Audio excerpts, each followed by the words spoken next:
What if you decluttered your whole house like you were moving in 30 days? I have seen how this mindset sparks powerful motivation for our clients. And it works even if you're not actually moving right away. So in this video, I'm gonna show you 8 things I am ditching this week for a calmer, more functional home, plus exactly why I would not bother packing them if we were actually moving in 30 days.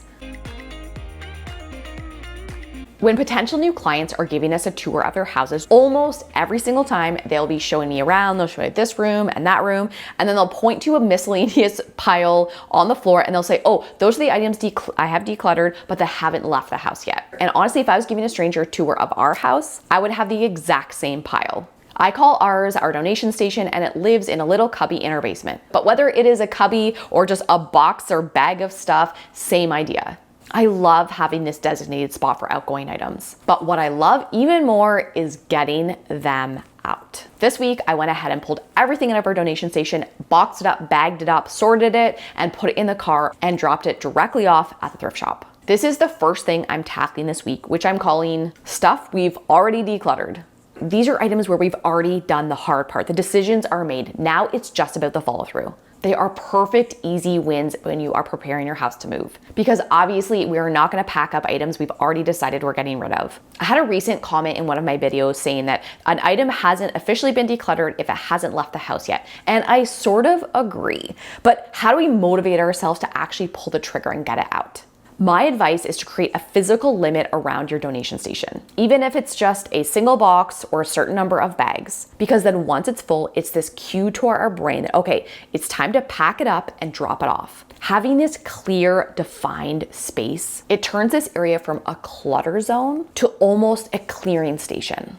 Next up are items that often live in houses for years, to the point where we don't even notice them anymore, until usually right before we're ready to move. I've had a bin in our garage over the past few months that's full of random pieces of wood and laminate flooring, and I think there is a random table leaf in there. I often will take home items from client homes that we're not able to donate, but they're too large and bulky for our regular garbage pickup, so they end up just floating around my garage, and more recently live in this like unofficial scrap bin that I've made. But I knew I wanted this stuff out of my house. So I took a few photos and posted it on Facebook Marketplace for free. My plan was to show you guys that I can get rid of pretty much everything if you post it for free online, which I normally can. However, in this example, I had 0 bites even after a couple of weeks. So I ended up just having to schedule a bulky garbage pickup. It's $20 through the city, and they came that very Friday. Not exactly what I had planned, but it did get this huge amount out of my house, which felt great.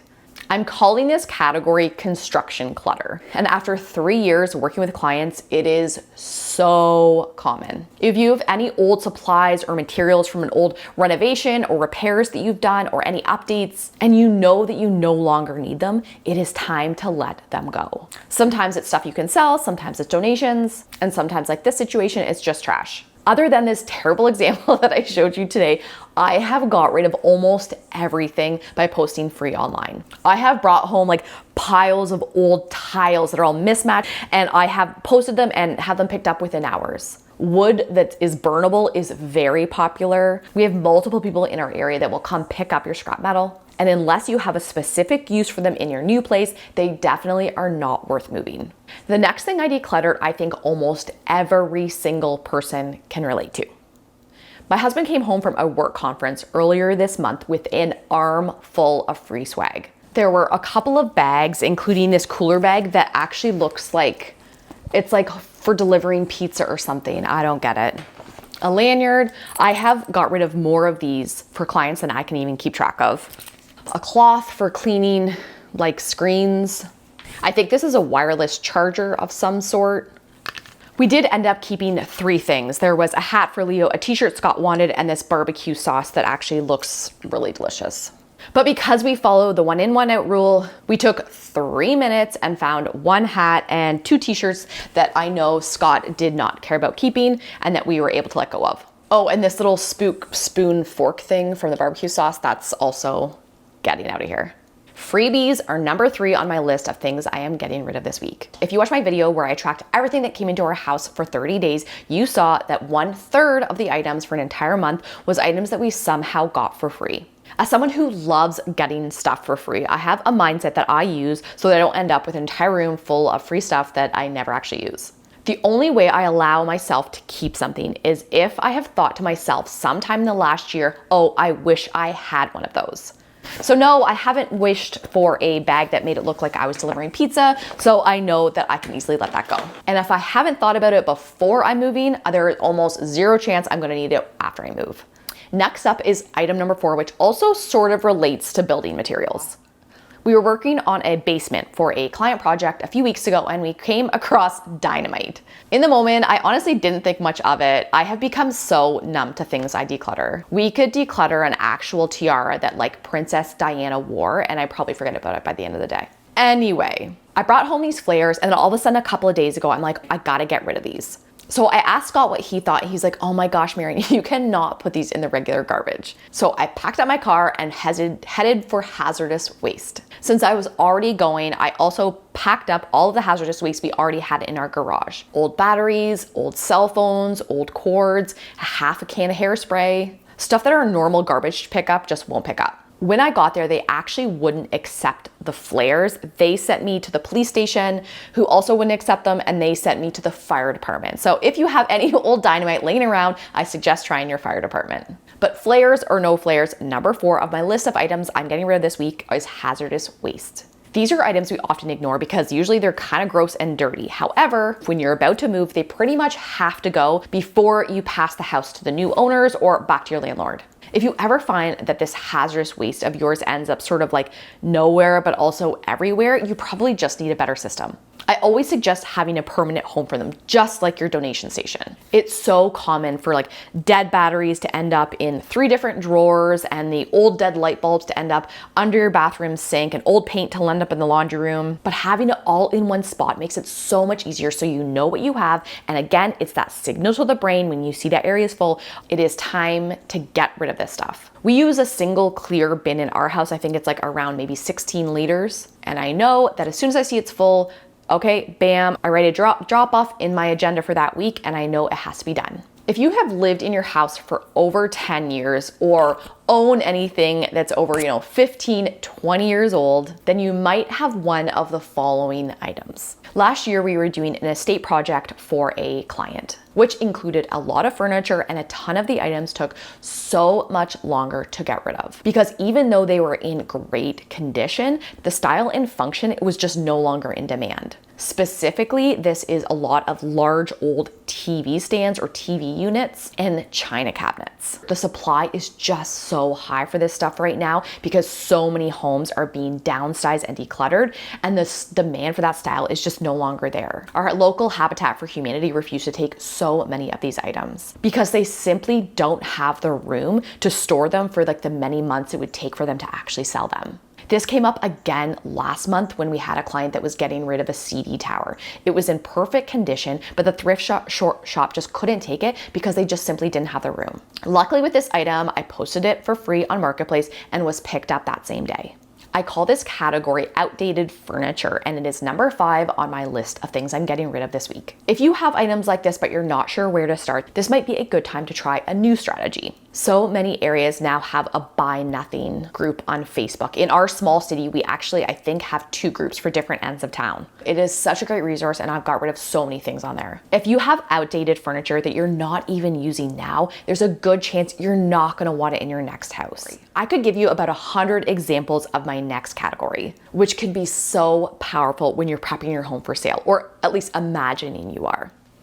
8 years ago, when we sold our old house to move into our current house, we paid for a storage unit while our house was listed for many months. We wanted our house to look open and clutter-free, but we had all this stuff that we weren't really using, but for whatever reason, I just couldn't let go of. Moving everything into that unit was such a pain, and I don't even want to think about how much money we spent renting it. And years later, I would guess that we kept maybe 10% of what we had in that unit. Ever since then, when I'm debating about what to keep and what not to keep, I ask myself this question: would I pay to store this item? It's such a fast and easy thing to consider, and it almost always helps me get to the root of things, which is exactly why category number 6 of things I'm getting rid of this week is things I would not pay to store, even for a day. This is such a simple mindset shift that you can use anytime, during a move or 10 years before you move. An easy one for me is books. I love reading. I love reading to the kids. We go to the library all of the time. But there are few books in this world, if any, that I would pay to store. I view books as something that you use for a short period of time and then you pass on for someone else to enjoy. On the other hand, if I was moving into a tidy home and I had to store some of our belongings, I would pay to store my bin of keepsakes. Maybe you're thinking, Marianne, I love my collection of books. They are the most precious thing to me. Amazing. But maybe for you, clothes are just a really low priority and you end up wearing the same thing almost all the time. Then paying to store clothes might be completely silly for you. The things you choose are going to be completely different for everyone. But if this one speaks to you, it might be something worth considering next time you're decluttering. Next up are items that should be easy, but can sometimes slip us up. A couple of weeks ago, my in-laws were babysitting the kids and they wanted to take them to the bookstore to buy them something new. And if you've been to a bookstore lately, you know the kids section is like 50% toys and activities. So of course, a 7 and 8-year-old are gonna choose like a toy item. Annie Rose ended up choosing a bracelet making kit. It was very cute and she was so in love with it. And within 48 hours, she had made all of the bracelets. She enjoyed every second of making them and was super happy with her treasures. But then we were just left with this little contraption and nothing to do with it. I scoured the internet to see if I could buy more supplies to keep using it, but nothing. You might remember that we had this exact same issue in the spring with a marker maker machine that we were gifted. And it's kind of heartbreaking because these items are basically just trash now. So I let it sit in the living room, trying to forget about it and sort of hoping that it would just disappear on its own. And then I finally said to Annie Rose, hey, do you want this for anything? And she said, no, it's done. And I always know that if my 7-year-old, who definitely tends to be more sentimental about her items, if she says she's ready to let it go, that we are good to go. And honestly, the same goes for anyone in my family. If Scott decides he wants to get rid of a pair of shorts because he can no longer handle that they have no pockets, that is his decision and I do not question it. And this is why category number 7 of stuff I'm getting rid of this week are items that my family doesn't want. Items that weren't really up to me to decide, but that I have to trust that they know what's best. So how do you know if your family wants something or not? You simply ask them. But since decluttering can be a very touchy subject, I try as much as humanly possible to ask objectively and specifically. So instead of saying, do you need all these stuffed animals? We already have 7,000 in the basement. I try something like, are you done with this specific item? Or is this one a keep or go? And if they want to keep it, as long as it's within reason, I say, no problem. No judgment, no stress. I find that just making decluttering and mindful consumption part of my life has naturally transferred to the rest of our family over the past few years. And many conversations like this help to cultivate that idea that items come and items go without a big to-do. This month, Leo, who's 8, was rearranging his bedroom and I noticed that he discarded this tin that he had been using for probably a year, that he was using for like pens and markers to sit in. I have no idea where this came from, like maybe the side of the road. I honestly have no idea. So I noticed it on his bed and so I just said, hey, are you done with this? And he looked up from what he's doing and he said, yep, done. No pressure, no stress. If he doesn't want it, I trust him. And if our family doesn't want items in this home, there is a very good chance they're not gonna want them in a future home. The next thing I decluttered was one of those jobs that is so small, but so satisfying. As I was making dinner a couple of nights ago, I opened my freezer and I looked in and I'm like, what is happening in here? I hate food waste, so I tend to throw almost everything and anything into this freezer. And usually I do end up using most of it. However, in this case, I knew it needed a little reset. First, there was an experiment that Leo did a few weeks ago, literally just water and food coloring. Next was a bag of frozen vegetables that I used all the time when the kids were tiny, but Scott was basically put his foot down and he's like, I cannot stomach these any longer. And they were so freezer burnt, so I couldn't salvage them and they went straight into the compost. I tried strawberry shortcake this strawberry season and nobody really loved it. I kept these cake shells, but it's been several weeks now and I haven't had a single desire to use them, so I knew I was ready to let it go. I also had 2 bags of old bread. I usually use old stale bread to make breadcrumbs in the food processor. However, I knew that I already had a ton of breadcrumbs and I only use them periodically, so I just ended up letting these few scraps go. There was an old glow bracelet from who knows when that got tossed in there. And lastly, I did a quick wipe down after decluttering and it felt like a brand new freezer. When I was deciding what to keep or toss, I kept asking myself, if I was moving, would I pay movers to move this? Which is number 8 on my list of things I'm decluttering this week. Anything I wouldn't be willing to pay someone to move.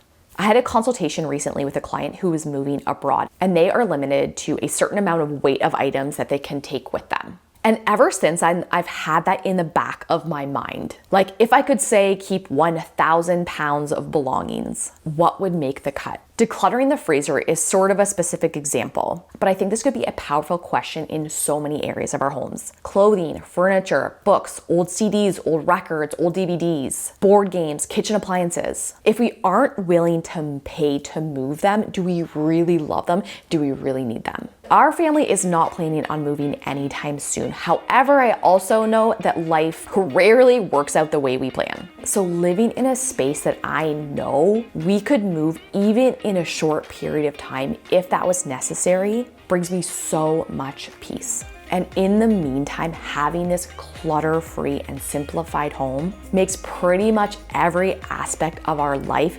easier and happier.